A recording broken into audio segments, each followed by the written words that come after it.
অসমৰ স্কুলবিলাকত graduate teacher science আছিলে আৰু গ্ৰেজুৱেট টিচাৰ আৰ্টছ আছিলে।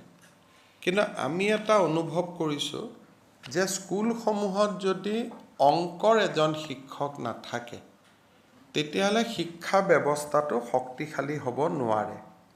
আগতে গ্ৰেজুৱেট টিচাৰ ছায়েন্সজনে বিজ্ঞানো পঢ়াইছিল, অংকও পঢ়াইছিলে। কিন্তু বহু সময়ত বটানীত যিজন গ্ৰেজুৱেট টিচাৰ হয়, জিঅ'লজিত যিজন গ্ৰেজুৱেট টিচাৰ হয়, তেওঁ অংক পঢ়াব নোৱাৰিবও পাৰে।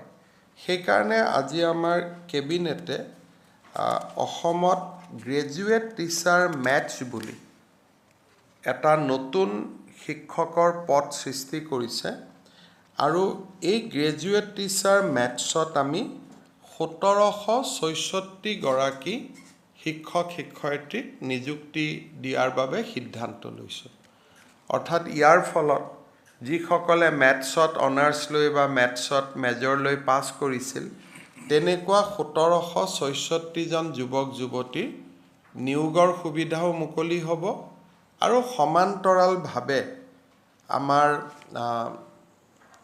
বিদ্যালয়সমূহৰ শিক্ষা ব্যৱস্থাত এটা খুব সুন্দৰ